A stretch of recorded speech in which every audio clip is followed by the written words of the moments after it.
Assalamualaikum warahmatullahi wabarakatuh. Salam sejahtera untuk kita semua. Hari ini saya akan membahas tentang teknik pemeriksaan paring, laring, dan trakea.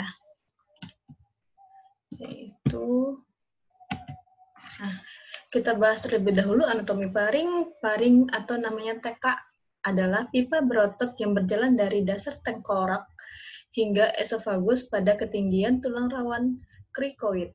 Dibagi menjadi 3, yaitu ada nasofaring, ada orofaring, ada laryngofaring. Nasofaring itu berada di belakang hidung. Orofaring berada posisinya di belakang mulut, dan laryngofaring itu di belakang laring. Pada gambar ini kita bisa lihat yaitu nasofaring berada di posisi di belakang hidung, lalu ini orofaring, dan ini laryngofaring. Di sini bisa kelihatan juga epiglotisnya. Lalu anatomi laring. Laring atau tenggorokan merupakan kartilago tulang rawan dengan panjang 4-5 cm. Terdiri dari kartilago tiroid terbesar, epiglotis, kartilago krikoid, kartilago arytenoid. Sebagian besar dilapisi oleh epitelium pernapasan yang mengandung sel-sel kolumna bersilia.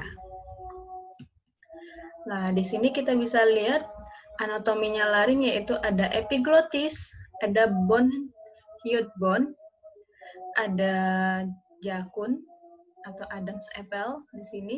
Biasanya pada cowok kelihatan banget. Ada kartilago tiroid. Lalu selanjutnya yaitu trakea. Trakea adalah batang tenggorokan dengan panjang sekitar 9 cm. Berjalan dari laring sampai ketinggian kira-kira vertebra thoracalis 5.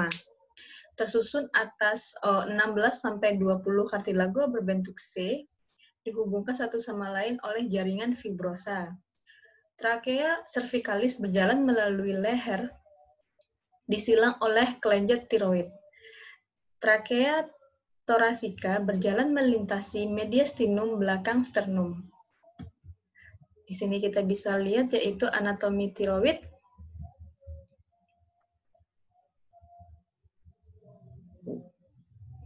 Jadi dia bercabang menuju ke bronkus lalu ke paru-paru.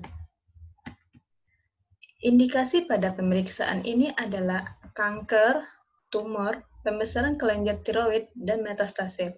Yang paling sering yaitu pembesaran kelenjar tiroid, karena di bagian tiroid itu terdapat yang namanya kelenjar getah bening. Jadi tubuh manusia itu ada beberapa titik yang sangat banyak kelenjar getah bening atau KGB. Biasanya kalau misalnya dia tumornya bermetastase, dia mencari kelenjar getah bening itu. Ya, kita lanjut teknik pemeriksaannya.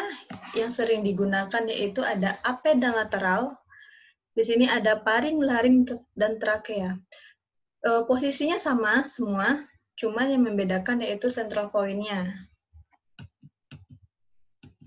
Untuk persiapan pemeriksaannya secara umum, yang sering kita ulang-ulang yaitu sebelum memanggil pasien, radiografer itu mempersiapkan bahan dan peralatannya, lalu kaset ukuran 18x24 atau 24x30, film yang sesuai dengan kaset, marker, alat bantu lain, sandbag dan softbag buat kenyamanan pasien.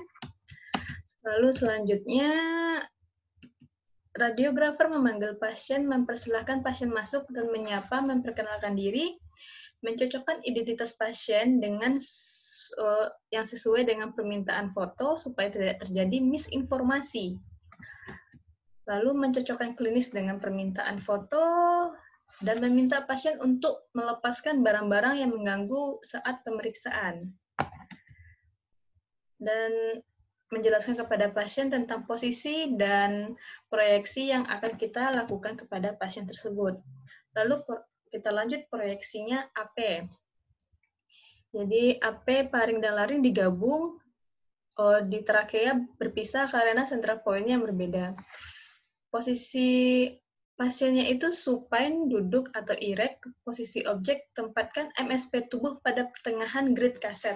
Jadi posisinya pada pertengahan grid kaset, atur tepi atas kaset setinggi auricle. Auricle itu yaitu telinga, daun telinga. Apabila pasien berdiri, berat tubuh dibebankan kepada kedua kaki. Atur kedua bahu simetris supaya gambaran yang dihasilkan simetris. Letakkan pertengahan kaset setinggi cervical 4 atau jakun. Kepala hiperekstensi dan pandangan lurus ke depan. Central point-nya, central ray-nya tegak lurus kaset, central point-nya pada cervical 4. Jadi cervical 4 atau pada jakun, biar gampang untuk melihatnya. Ukuran kaset disesuaikan 18x24 atau 24x30. Nah, ini posisi pasiennya. Jadi untuk CP-nya itu pas di jakun atau cervical 4. Posisinya seperti ini. Untuk kriteria radiografnya, semua bagian laring dan paring terlihat jelas. Tidak overlap pada laring dengan mandibula, leher tidak rotasi, atur densitas sehingga kelihatan bagian laring atau paringnya. Ya, di sini bisa kita kelihatan ada laring, ada trakeanya. Di sini kelihatan ada koste 1, ini ada klavikula kanan kiri simetris. Lalu kita lanjut proyeksi lateral. Posisi pasiennya erect atau duduk menyamping pada salah satu sisi. Atur bagian anterior temporal mandibular joint tepat di tengah grid. Jadi posisi temporal itu berada di pertengahan grid atau kaset. Posisi objek, atur kedua bahu simetris. Mid sagittal plane di pertengahan kaset. Atur daerah laring dan paring di pertengahan kaset. Tepi atas kaset setinggi auricle atau daun telinga. Tekan bahu dan tekan tangan pada posterior tubuh. Pandangan lurus ke depan. Central ray, horizontal tegak lurus terhadap kaset. Lalu central point-nya pada sama seperti AP tadi, yaitu cervical 4. Ukuran kaset sama disesuaikan 18x24 atau 24x30. Lalu di sini kita bisa lihat posisi pada lateral seperti ini.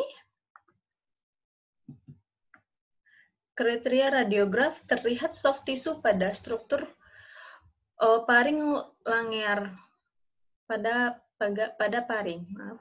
Tidak ada superposisi trakea terhadap bahu, tidak terjadi superposisi bahu terhadap laring,